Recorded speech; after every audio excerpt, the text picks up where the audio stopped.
धन्यवाद. यानंतर तुळजापूर विधानसभेचे आमदार माननीय श्री राणाजी सिंहजी पाटील साहेब आपणास विनंती करतो की आपण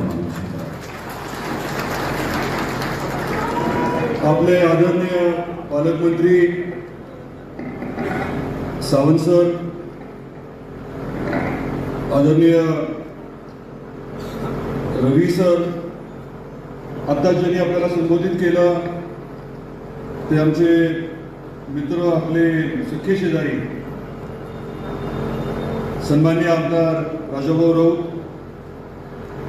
आपलेच हक्काचे आमदार ज्ञानरावजी चौगुले, व्यासपीठावरील उपस्थित असलेले सुरेशराजी बिराजदार, राजाभाऊ ओवळ, सर्वच घटक पक्षाचे, महायुतीच्या घटक पक्षाचे सर्वच सन्माननीय नेतेगण, बंधू भगिनी आणि माझ्या युवक मित्रांनो, पत्रकार मित्रांनो, आजचा हा जो मेळावा आहे हा आपल्या धाराशिव जिल्ह्यातील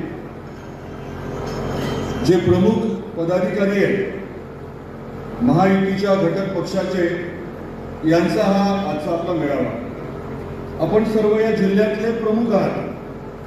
आपण आज या मेळाव्यासाठी वेळ काढून आवर्जून उपस्थित राहिला, त्याबद्दल सुरुवातीलाच आभार व्यक्त करणार आहे. आपण एकत्रित आलोय कशासाठी? राजाभाऊ आणि माझ्या आधीच्या वक्ते सहकारी जे आहेत त्यांनी विषय आपल्या समोर मांडलाय. निवडणूक आहे लोकसभेची, परंतु आपली महायुती फक्त काही लोकसभेसाठी नाहीये. हे वर्ष इलेक्शनचं आहे. लोकसभेच्या नंतर विधानसभा आहे, आपल्या जिल्हा परिषद पंचायत समितीच्या निवडणुका आहेत, महानगरपालिकेच्या राज्यभर निवडणुका आहेत, आपल्याकडे नगर परिषद आहेत आणि कार्यकर्ते, इतर सर्व नेते यांच्याशी संबंधित देखील सर्व निवडणुका येणाऱ्या वर्षभरामध्ये होणार आहेत. आपल्या नेतृत्वाने हा निर्णय घेतलाय की आपण एकत्रित आता काम करायचं आहे. एकत्रित काम करायचं म्हणजे आज हा मेळावा घेतला, सगळं झालं असं नाही, तर आज आपण सुरुवात करतोय. आपल्या सर्वांच्या उपस्थितीमध्ये एक नवीन आपण सुरुवात करतोय आणि फक्त धाराशिवमध्येच नाही तर 36 जिल्ह्यामध्ये आज 36 महायुतीचे मेळावे होत आहेत, प्रत्येक जिल्ह्यामध्ये. हेतू काय आहे? हेतू हाच आहे की आता आपल्याला एकत्रित काम करायचं आहे, एकत्रित निवडणुका लढायच्या आणि आपल्यामध्ये समन्वय अधिक वाढवणं देखील तेवढंच गरजेचं आहे. आजच्या कार्यक्रमाच्या निमित्ताने जी सुरुवात होतीये, पुढच्या टप्प्यात आपण तालुका स्तरावरती असेच मेळावे घेणार आहोत. आपण एक समन्वय समिती करतोय, प्रत्येक पक्षाचे त्यात घटक असतील आणि आपल्या काही छोट्या मोठ्या अडचणी असतील त्या त्यांच्यापर्यंत नेऊन दर आठवड्याला धाराशिवमध्ये ते थांबतील. आपल्या अडीअडचणी आपण त्यांच्यापर्यंत पोचवायच्या आणि त्या अडचणी त्यांनी सोडवायच्या, हे अपेक्षित आहे. मला वाटतं संताजीने किंवा इतर काही वक्ते त्यांनी अपेक्षा व्यक्त केली की कार्यकर्ते त्यांच्या ज्या काही गरजा आहेत, त्यांचं जे काही म्हणणं आहे, त्यांच्या ज्या काही अडचणी आहेत त्या सोडवण्याच्या अनुषंगाने एक थोडी अजून प्रबळ यंत्रणा आपण राबवायला हवी. तर या बाबतीत देखील परवा विचार झालाय. आपण निश्चिंत राहा की आत्तापासून आपण सर्वजण मिळून एकत्रित काम करणार आहोत आणि नुसतं बोलून नाही तर कृतीमधनं आपल्याला हे दिसेल. झालेली कृती आपल्यापर्यंत पोचवू म्हणजे आपल्यालाही अधिक विश्वास वाढेल. आपण आम्हाला येऊन सांगाल की नाही हे चुकतंय, हे कमी पडतंय, हे आपण करायला हवं. आणि ते आणि बार्शीतनं किती आपल्याला लीड देणार आहे? 20 आणि 30च्या मध्ये चला 25,000. जर राजाभाऊ आपल्याला 25,000 लीड देणार असतील तर सर जिल्हा किती देणार? सर असं म्हटलं म्हणजे आता काही चिंताच करू नका. आपण सर्वजण एक दिलाने प्रामाणिकपणे काम केलं तर मग महायुतीचा जो उमेदवार धाराशिवचा आहे तो प्रचंड अशा भव्य अशा मताधिक्याने निवडून येईल, या बाबतीत माझ्या मनात थोडी शंका नाही. आता उमेदवार कोण हे तुम्ही किंवा मी बोलून काही फार उपयोगाचं नाहीये. आपले सर्व जे प्रमुख पक्ष आहेत ते त्याच्या बाबतीमध्ये अभ्यास करतायत, सर्वे करतायत प्रत्येक गोष्टीचा अतिशय बारकाईने विचार केला जाईल आणि सर्व गोष्टींचा विचार करून त्या बाबतीतला निर्णय होईल. पण एक आज आपण ठरवायला हवं की उमेदवार कोणीही असला तरी आपल्यापैकी प्रत्येकाने आणि आपल्या माध्यमातून आपल्या इतर सर्व कार्यकर्त्यांनी पूर्ण ताकदीने प्रामाणिकपणे त्याचं काम करायचं आहे. काम का करायचं आहे? काम करण्यामागचं सर्वात महत्वाचं कारण आहे ते म्हणजे आपल्या देशाच्या बाबतीत आपल्या मनात असलेलं प्रेम. नरेंद्र मोदी साहेब यांचं नाव घेतलं की लगेच तुम्हाला काय आठवतं? काय आठवतं? त्यांचं नाव घेतलं की लगेच काय आठवतं? काही लोक म्हणतील विकास, काही लोक म्हणतील राष्ट्रप्रेम, काही लोक म्हणतील काय म्हणतील गॅरंटी, अजून काय म्हणतील. परंतु आपल्याला असा पंतप्रधान कधी लाभला नाही हे वास्तव आहे. कधी सुट्टीवर जात नाही, अथक असे प्रयत्न देशाच्या साठी करतात, विकासासाठी करतात. आणि मोदी साहेब नेहमी काय म्हणतात? सबका साथ. माहितीये तुम्हाला, मुद्दा इकडे बघतोय, सबका साथ सबका विकास. त्याच्या पुढे काय बोलतात? सबका विश्वास. आणि शेवटचं काय म्हणतात? सबका प्रयास.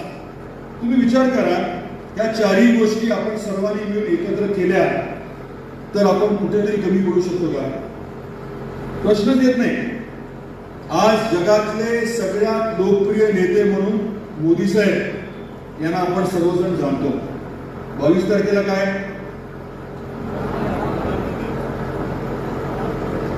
22 तारखेला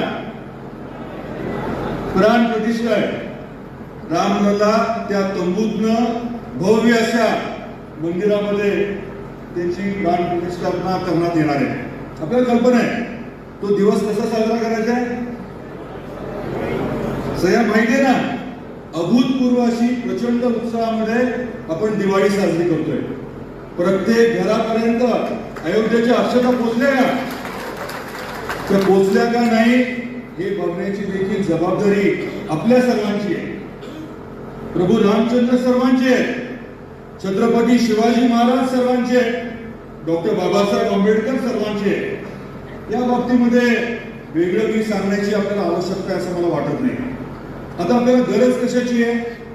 तर आपल्या जिल्ह्यामध्ये ज्या ताकदीने आता विकास चालू आहे, आदरणीय सावंत सरांनी केलेले प्रयत्न, ज्ञानराजजी चौगुले साहेबांनी केलेले प्रयत्न, व्यासपीठावरील सर्व नेते मंडळी आहेत त्यांनी केलेल्या प्रयत्नामुळे मला तुम्हाला सांगताना खरंच मनापासून समाधान वाटतंय की एवढ्या मोठ्या प्रमाणामध्ये निधी, एवढ्या मोठ्या प्रमाणामध्ये विकास कामं आपल्या धाराशिव जिल्ह्यामध्ये याच्या आधी कधी झाले नाही. कृष्णा खोऱ्याचं हक्काचं पाणी असेल त्याच्यापासून जी सुरुवात होते ते प्रचंड प्रमाणामध्ये रोडसाठी, रेल्वेसाठी, कॉलेजसाठी आणि सावंत सरांच्या माध्यमातून प्रचंड प्रमाणामध्ये आरोग्य व्यवस्थेच्या बाबतीमध्ये झालेलं जे काम आहे हे आपल्याला आता अजून पूर्ण ताकदीने, अजून गतीने पुढे न्यायचे. मोदी साहेब पंतप्रधान होणार आहेत या बाबतीत कुणाच्या मनात शंका आहे का? सरकार म्हणजे कोणाचं येणार आहे? एनडीएचं, आपलं महायुतीचं सरकार येणार आहे. आणि केंद्रात आपलं सरकार आल्यानंतर राज्यात कोणाचं सरकार येणार आहे? म्हणजे आपलं येणार आहे. आपल्यापैकी प्रत्येक जणाने या प्रक्रियेमध्ये आपला खारीचा वाटा योग्य पद्धतीने तो खारीचा वाटा जो आहे तो पार पाडला का नाही?